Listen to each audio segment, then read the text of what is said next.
전도신경 하심으로 2024년 7월 31일, 7월의 마지막 날 저녁 수요기도회를 시작하겠습니다. 나는 전능하신 아버지 하나님, 천지의 창조주를 믿습니다. 나는 그의 유일하신 아들, 우리 주 예수 그리스도를 믿습니다. 그는 성령으로 잉태되어 동정녀 마리아에게서 나시고 본디오 빌라도에게 고난을 받아 십자가에 못 박혀 죽으시고 장사된 지 사흘 만에 죽은 자 가운데서 다시 살아나셨으며 하늘에 오르시어 전능하신 아버지 하나님 우편에 앉아 계시다가 거기로부터 살아있는 자와 죽은 자를 심판하러 오십니다. 나는 성령을 믿으며 거룩한 공교회와 성도의 교제와 죄를 용서받는 것과 몸의 부활과 영생을 믿습니다. 아멘. 찬송가 415장 십자가 그늘 아래 함께 찬양하겠습니다.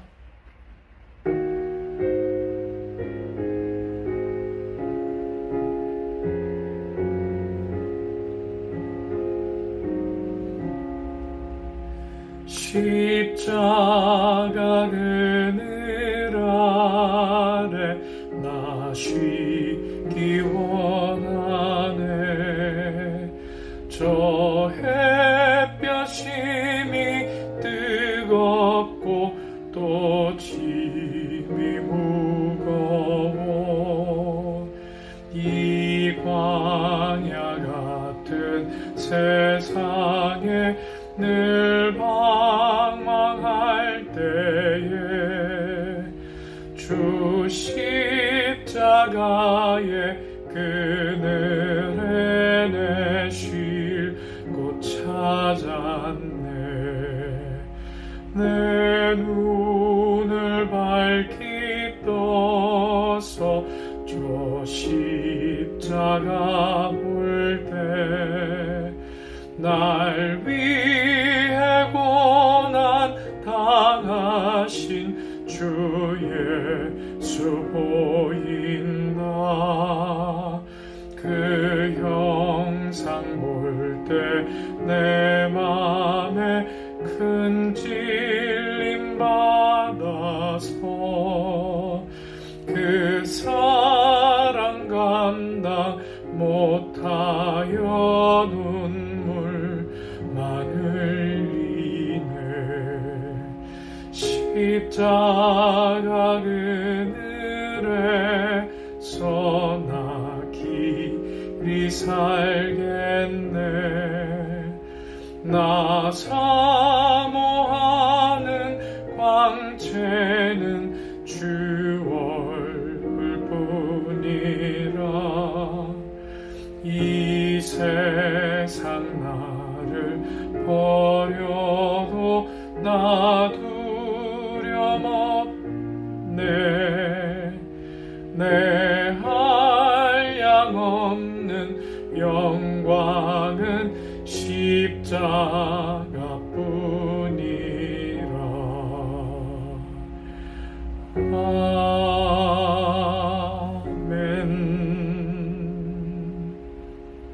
아멘. 오늘 우리에게 주시는 하나님의 말씀은 구약성경 시편 27편의 말씀입니다. 구약성경 819쪽에 있습니다. 구약성경 819쪽에 있는 시편 27편 본문 1절에서 14절까지의 말씀을 우리가 한 목소리로 합독하겠습니다. 여호와는 나의 빛이요 나의 구원이시니 내가 누구를 두려워하리요.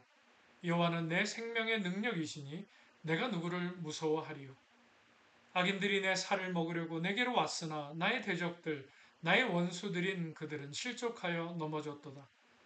군대가 나를 대적하여 진칠지라도 내 마음이 두렵지 아니하며 전쟁이 일어나 나를 치려 할지라도 나는 여전히 태연하리로다.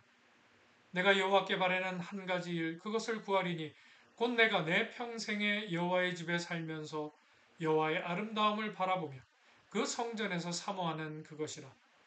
여호와께서 환난 날에 나를 그의 초막 속에 비밀히 지키시고 그의 장막 은밀한 곳에 나를 숨기시며 높은 바위 위에 두시리로다. 이제 내 머리가 나를 둘러싼 내 원수 위에 들리리니 내가 그의 장막에서 즐거운 제사를 드리겠고 노래하며 여호와를 찬송하리로다. 여호와여, 내가 소리내어 부르짖을 때에 들으시고 또한 나를 긍휼히 여기사 응답하소서. 너희는 내 얼굴을 찾으라 하실 때에 내가 마음으로 주께 말하되 여호와여, 내가 주의 얼굴을 찾으리이다 하였나이다. 주의 얼굴을 내게서 숨기지 마시고 주의 종을 놓아여 버리지 마소서. 주는 나의 도움이 되셨나이다. 나의 구원의 하나님이시여, 나를 버리지 마시고 떠나지 마소서. 내 부모는 나를 버렸으나 여호와는 나를 영접하시리이다. 여호와여, 주의 도를 내게 가르치시고 내 원수를 생각하셔서 평탄한 길로 나를 인도하소서. 내 생명을 내 대적에게 맡기지 마소서. 위증자와 악을 토하는 자가 일어나 나를 치려 함이니이다. 내가 산자들의 땅에서 여호와의 선하심을 보게 될 줄 확실히 믿었도다. 나는 여호와를 기다릴지어다. 강하고 담대하며 여호와를 기다릴지어다. 아멘. 이 말씀은 살아계신 하나님의 말씀입니다. 자, 오늘 시편 27편의 표제어 역시도 앞선 시들과 같이 다윗의 시라고만 되어 있으며, 자, 일반적으로는 이 시편이 다윗의 아들 압살롬의 쿠데타로 인해서 도망을 다닐 때 지은 것으로 보는 이 경향이 많지만, 하나님보다 눈에 보이는 것들을 더 신뢰하기 쉬운 세상에 살면서 하나님의 얼굴, 즉 하나님의 도움을 구하는 것이 얼마나 복된 것인지를 보여주기 위해서 기록된 것이다 라는 해석에 더 이렇게 마음을 두게 됩니다. 자, 본문 오늘은 이제 7절부터 먼저 보겠는데요. 7절이 이렇게 증거합니다. 여호와여, 내가 소리내어 부르짖을 때 들으시고 또한 나를 긍휼히 여기사 응답하소서. 아멘. 다윗은 하나님께 자신이 소리를 내어 부르짖을 때 들어주시기를 지금 요청하고 있습니다. 이 부르짖는다는 단어는 있는 힘을 다해서 소리를 지르며 하나님께 매달릴 때 사용하는 단어인데요. 그만큼 다윗의 상황이 어렵고 힘들다는 의미가 되겠습니다. 평소에 기도를 드릴 때는 침묵으로 또는 작은 소리로 읊조리며 기도할지라도 자신이 해결할 수 없는 큰 문제 앞에서 우리가 하나님께 도움을 구할 때는 부르짖는 기도가 자연스럽게 흘러나오게 됩니다. 근데 뜻밖에도 이 부르짖는 기도를 성도들 가운데 많이 경험해 보지 못한 분들도 만나게 됩니다. 여러분, 그리스도인들에게는 어려운 일이 없다면 얼마나 좋겠는지요. 하지만 하나님께서는 우리가 겪어야 할 것을 또 피해가게 하시지 않는 분이신 것 같습니다. 자, 이는 공짜로 구원받았으니 이 정도는 너희도 고생을 해야지라는 측면이 아니라 그 과정을 겪어야 그만큼 우리의 삶과 신앙이 하나님과의 관계성이 더 깊어지기 때문에 그렇습니다. 자, 또한 나를 긍휼히 여기사 응답하소서도 이런 기도를 하나님께 드려본 사람은 이 말씀의, 이 기도의 의미를 잘 알 수 있습니다. 평범한 때에는 이런 기도를 드리지 않게 되죠. 또 갑자기 큰 일을 겪었을 때에도 드리게 되는 기도가 역시 아닙니다. 이 기도는 오랫동안 내가 어떻게 할 수 없는 일이나 상황에 눌려 있을 때 드리게 되는 그러한 기도입니다. 즉 하나님의 긍휼이 아니고서는 도저히 이길 수도 빠져나갈 수도 없을 때 드리게 되는 기도가 바로 이 7절의 기도의 내용이라고 할 수 있습니다. 자, 계속해서 8절에 다윗이 또 이렇게 증거를 합니다. 너희는 내 얼굴을 찾으라 하실 때 내가 마음으로 주께 말하되 여호와여, 내가 주의 얼굴을 찾으리이다 하였나이다. 아멘. 자, 얼굴은 한 존재의 인격 전체를 의미하는 단어로 볼 수 있습니다. 그러니까 얼굴을 들지 못한다는 우리말 관용어도 이 얼굴만 들지 못하는 것이 아니라 자신의 전 존재가 이제 창피를 당한다, 부끄러움 가운데 있다라는 것을 의미하는 경우로 많이 쓰인다는 거죠. 자, 다윗은 하나님께 소리를 질러서 도움을 구해야 하는 상황과 하나님의 긍휼만이 자신을 세울 수 있을 때에 그 답을 찾기 위해서 지금 하나님께 매달리게 됩니다. 즉 다윗은 자신의 인생이 위기 속에 있을 때 그 답을 하나님과의 관계 속에서 찾으려고 애썼다는 거지요. 여러분, 이것은 우리에게도 동일하게 적용되는 내용입니다. 우리 삶에 일어나는 크고 작은 일들의 모든 해답은 하나님께 속해 있음을 우리는 믿어야 합니다. 그래서 하나님과의 바른 관계를 통해서 우리는 온전한 답, 하나님이 이끌어내시는 바른 답을 찾을 수 있음을 또한 알아야 합니다. 다윗은 자신이 매달려야 할 분이 하나님밖에 없음을 10절에서 이렇게 고백하게 되는데요. 우리 같이 읽어볼까요? 내 부모는 나를 버렸으나 여호와는 나를 영접하시리이다. 아멘. 바르고 제대로 된 부모라면 자신이 죽을 상황이 되어도 자녀를 버리지는 않지요. 그것이 부모이기 때문에 그렇습니다. 성경에 다윗이 자기 부모에게 버림받았다라는 기록은 없기에 이 10절의 표현은 그만큼 자신의 상황이 처절한 지경에 이르렀음을 표현하는 것으로 보통 봅니다. 또한 지금 자신이 처한 상황은 부모라고 할지라도 아무런 도움을 줄 수 없고 오직 하나님만이 도움을 줄 수 있다는 의미로 또 이해되기도 합니다. 어떤 부모든 자기 자녀들에게 할 수 있는 한 최대의 것을 또 좋은 것을 공급하고 해주려고 노력하지요. 하지만 인간의 유한함 때문에 부모라 할지라도 눈을 뜨고 지켜보면서도 위급에 처한 자녀를 돕지 못할 때가 또한 부지기수이기만 합니다. 우리를 어떤 상황에서도 맞아주실 수 있는 분은 여러분 오직 하나님밖에 없으십니다. 우리가 하나님을 영접하고 하나님께 의탁해야 할 상황에서 하나님이 아닌 사람에게 영접하거나 또 그에게 의탁 받으려고 한다면, 그런 마음의 자세를 갖는다면 결국 사람에게 매이게 되고 그래서 근본적인 문제를 해결할 수 없게 된다라는 사실도 우리가 잊지 말아야 하겠습니다. 그래서 오직 하나님 한 분만을 영접하며 하나님 한 분께만 의탁을 드리는 우리의 삶이 되기를 간절히 소망합니다. 다윗의 기도는 11절과 12절에서 계속 이렇게 이어지는데요. 같이 읽을까요? 여호와여, 주의 도를 내게 가르치시고 내 원수를 생각하셔서 평탄한 길로 나를 인도하소서. 내 생명을 내 대적에게 맡기지 마소서. 위증자와 악을 토하는 자가 일어나 나를 치려 함이니이다. 아멘. 다윗은 지금 굉장히 처참한 상황, 자신의 힘으로는 도저히 상황을 타개해 갈 수 없는 그러한 위기에 처해 있습니다. 아마도 질투한 사울왕이 자신을 잡아 죽이기 위해서나 또 가려 뽑은 군인들 3,000명을 데리고 자신이 있는 곳으로 포위망을 좁혀오는 상황이거나 아들 압살롬의 쿠데타를 당해 신발을 신지도 못하고 자신의 신분을 감추기 위해 머리를 풀고 울며 감람산으로 올라가야 했던 그러한 비통하고 처참한 순간과 같은 상황이었을 것으로 생각이 됩니다. 어떤 상황이었든지 하나님을 향해 있는 힘을 다해 소리를 질러 도움을 청하거나 하나님의 긍휼이 절대적으로 필요했던 때였다라는 거지요. 그러나 그러한 순간에도 다윗은 하나님께 주님의 도를 가르쳐 달라고 지금 요청하고 있습니다. 이 말은 지금의 위기를 자신의 생각이나 자기의 방법으로 처리하려고 하지 않고 하나님께서 인도하시는 하나님의 뜻대로 행하겠다고 결단을 하고 있는 것입니다. 또한 그는 평탄한 길로 하나님께서 인도해 주시기를 간구합니다. 이 평탄한 길은 단지 구불구불하지 않은 곧은 길이나 굴곡이 없는 평평한 길만을 의미하는 것이 아닙니다. 곧고 바른 길을 뜻하는 말이 이 평탄한 길에 담겨진 의미입니다. 그러니까 즉 다윗은 이 질곡의 상황이나 자신의 인생에 찾아온 이 질곡의 상황이나 이 형극의 길에서 벗어나는 것 자체만을 목적으로 삼지 않고, 여러분 이게 참 중요한데요.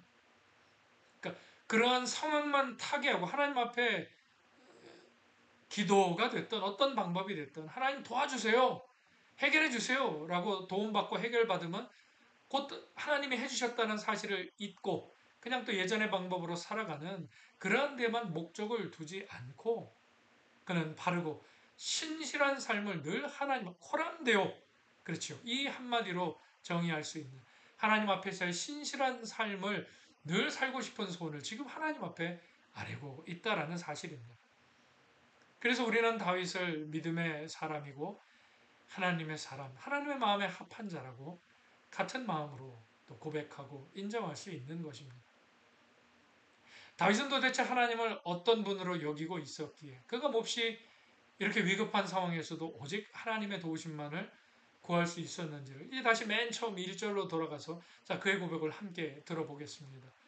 여호와는 나의 빛이요 나의 구원이시니 내가 누구를 두려워하리요. 여호와는 내 생명의 능력이시니 내가 누구를 무서워하리요. 아멘. 같은 고백을 우리가 하나님 앞에 날마다 드릴 수 있으면 좋겠습니다.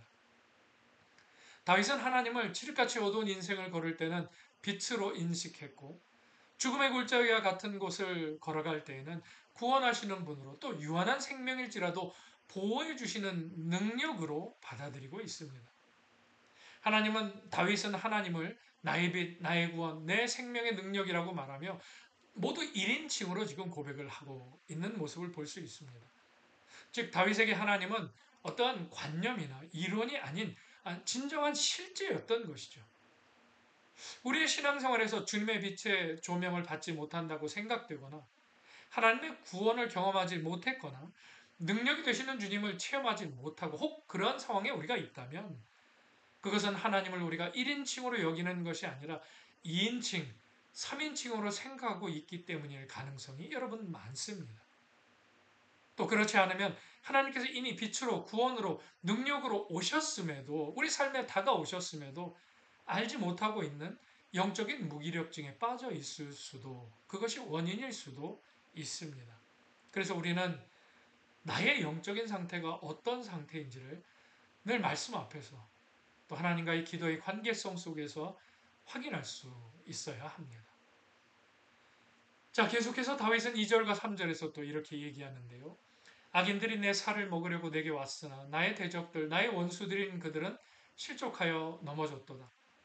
군대가 나를 대적하여 진칠지라도 내 마음이 두렵지 아니하며 전쟁이 일어나 나를 치려 할지라도 나는 여전히 태연하리로다. 아멘. 다윗은 악한 사람들이 자신을 죽이려고 했지만 그들이 실족하여 넘어지는 것을 보았기 때문에 이제는 악한 사람들이 군대가 되어서 몰려와 자신을 대적하여 포위할지라도 두렵지 않을 수 있고 혹 전쟁이 발발할지라도 태어날 수 있다라고 말합니다. 다윗이 이렇게 확신하는 이유가 물론 있지요. 2절의 동사 내게로 오다, 실족하다, 넘어지다의 시제가 여러분 모두 과거입니다. 과거형입니다. 그리고 3절의 동사인 두렵지 아니하다, 태연하리로다는 이 단어들의 시제는 또 미래형으로 나타내고 있습니다.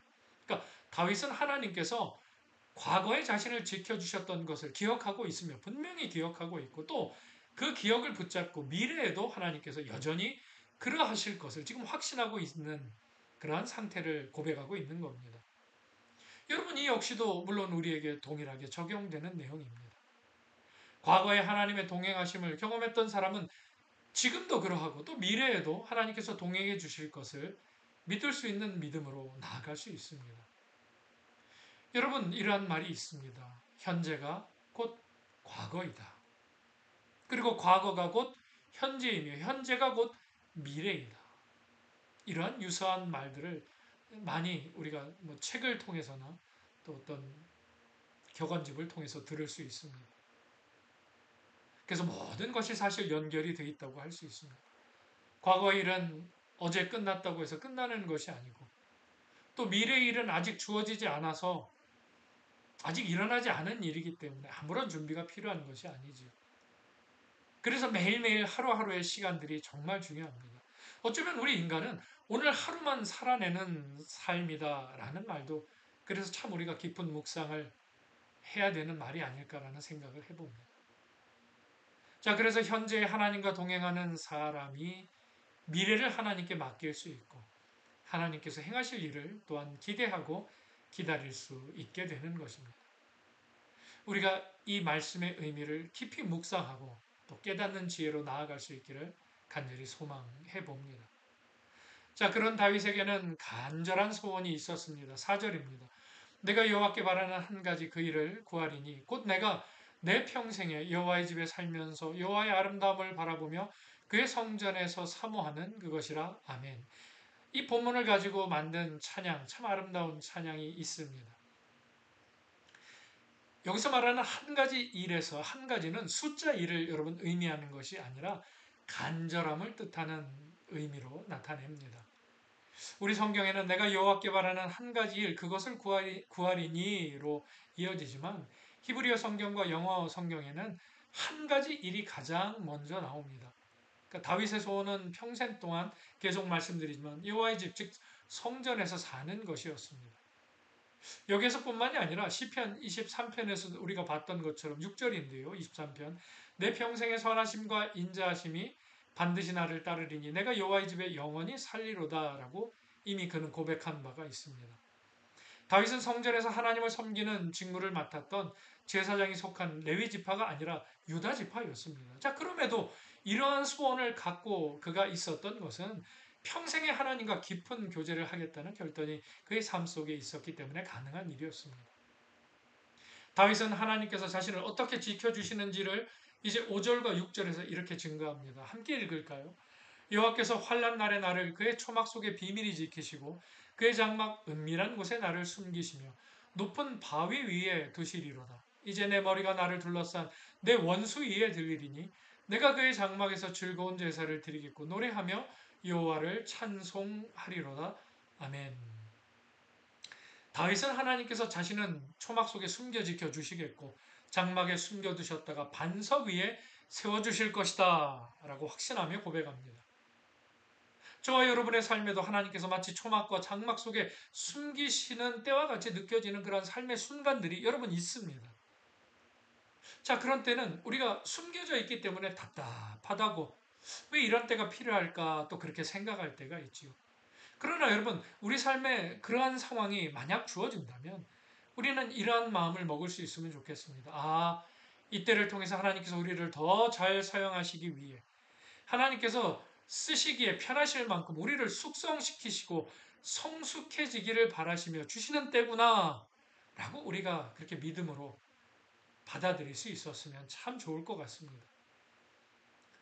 바로 그러한 때 우리가 시간에 조바심 내지 않고 하나님의 때를 기다릴 수 있다면 우리는 하나님이 원하시는 그러한 자리까지 나아가게 될 줄로 믿습니다. 자, 오늘 본문은 14절을 통해서 이렇게 마무리가 되는데요. 같이 읽겠습니다. 너는 여호와를 기다릴지어다. 강하고 담대하며 여호와를 기다릴지어다. 아멘. 자, 우리가 얼핏 생각하면 기다린다라는 이 단어의 의미를 보면 어쩌면 소극적이고 이 무기력한 또 단어 말처럼 느껴집니다. 여러분, 그러나 기다림은 강하지 않으면 할 수 없는 일입니다. 특히 내면이 강하지 않으면 이 기다린다는 일 너무나 힘든 일입니다. 그래서 강하고 담대하며 여호와를 기다릴지어다 라고 지금 다윗은 마지막에 힘주어 말하고 있는 것입니다.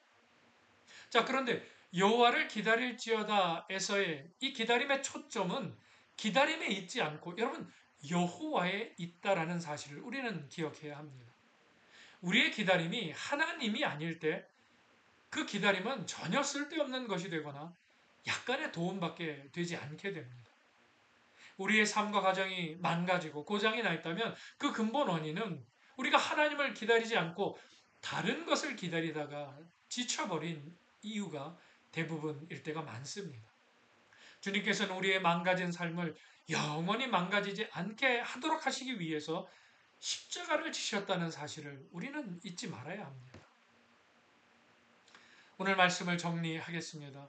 오늘 본문에서 다윗은 하나님께 부르짖어야 하고 긍휼히 여김이 또 간절히 필요한 상황에서 하나님께서 자신의 빛이심과 구원자 되심, 생명의 능력자이심을 알아서 하나님을 강하고 담대하게 기다리는 자리까지 나아가는 모습을 고백하고 보여줍니다.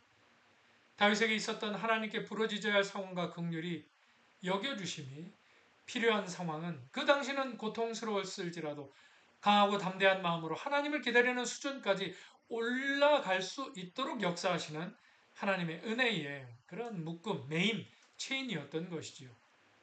혹 하나님께서 허락하신 우리의 가정과 일터와 삶의 자리에 하나님께서 우리를 세워주셨음에도 때론 하나님께 우리는 부르짖어야 하고 하나님의 긍휼히 여겨주심이 간절히 필요한 상황에 우리가 처하게 된다면 그것은 우리로 하여금 더욱더 강하고 담대하여 하나님을 기다리는 수준까지 올라가게 하시는 하나님의 은혜의 매임, 은혜의 사설임을 우리는 잊지 말아야 하겠습니다.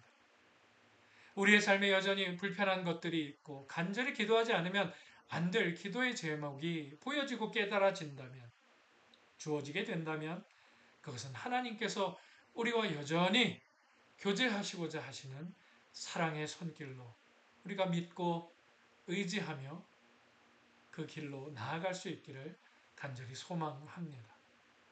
다 같이 기도하겠습니다. 아버지 하나님, 사랑과 자비의 하나님, 다윗이 있는 힘을 다해서 하나님께 부르짖을 수밖에 없는 처지와 하나님의 긍휼이 여겨주심이 절대적이 필요한 상황에 있었기 때문에 하나님을 향하여 주님은 나의 빛이십니다. 주님은 나의 구원이십니다. 주님은 내 생명의 능력이십니다. 고백했음을 봅니다. 하나님께서 자신을 초막 속에 그리고 장막 은밀한 곳에 숨겨주셨음을 확인했으며 그래서 강하고 담대하게 그 자신이 하나님을 기다릴 수 있었음도 오늘 보았습니다. 하나님께 부르짖어야 하는 상황, 긍휼히 여겨주심을 받아야 할 상황이 바로 하나님께서 다윗의 손목에 메어든 은혜의 사슬임도 오늘 깨닫게 되었습니다. 그래서 저희가 이 시간 간절히 바라옵나니 저희에게 경제적인 불편함, 건강의 불편함, 관계의 불편함이 때론 있을지라도 그것이 하나님께서 우리를 저버리셨기 때문이거나 외면하셨기 때문이 아니라 우리에게 더욱더 은혜의 사슬을 굳건히 공고히 메어주셨기 때문임을 늘 잊지 않는 은혜의 삶을 살아갈 수 있도록 성령 하나님 인도하시고 귀를 열어주시고 맑은 영을 허락해 주시옵소서. 믿사오며 우리 구주 예수 그리스도의 이름으로 기도드리옵나이다. 아멘. 아멘. 주님 가르쳐 주신 기도로 예배를 마치고 함께 기도하는 시간을 오늘도 갖겠습니다. 하늘에 계신 우리 아버지, 아버지의 이름을 거룩하게 하시며 아버지의 나라가 오게 하시며 아버지의 뜻이 하늘에서와 같이 땅에서도 이루어지게 하소서. 오늘 우리에게 일용할 양식을 주시고 우리가 우리에게 잘못한 사람을 용서하여 준 것 같이 우리 죄를 용서하여 주시고 우리를 시험에 빠지지 않게 하시고 악에서 구하소서. 나라와 권능과 영광이 영원히 아버지의 것입니다. 아멘. 우리 다 함께 중보기도 하는 시간을 갖겠습니다. 7월 한 달도 함께 하시고 동행하시며 인도해 주신 하나님께 감사하는 기도를 우리가 먼저 올려드릴 수 있었으면 좋겠습니다. 그리고 또한 7월 한 달을 돌아보며 새롭게 흘러가실 8월을 우리가 기대하며 우리 조국 대한민국을 위해 나라와 민족을 위해 그리고 열방을 위해서 그리고 우리 진리나 한인교회를 위해서 우리가 살아가는 우리에게 허락하신 슬로바키아 땅을 위해서 그리고 열방에서 흩어져 하나님의 나라를 구현하시고 전파하시는 선교사님들을 위해서 마지막으로 하나님과 나만이 아는 은밀한 제목의 은밀한 삶의 제목, 기도의 제목의 일들로 나의 기도의 제목으로 하나님 앞에 기도하며 이 시간 함께 나아가겠습니다. 다 같이 간절한 마음, 진실한 마음으로 기도드리겠습니다.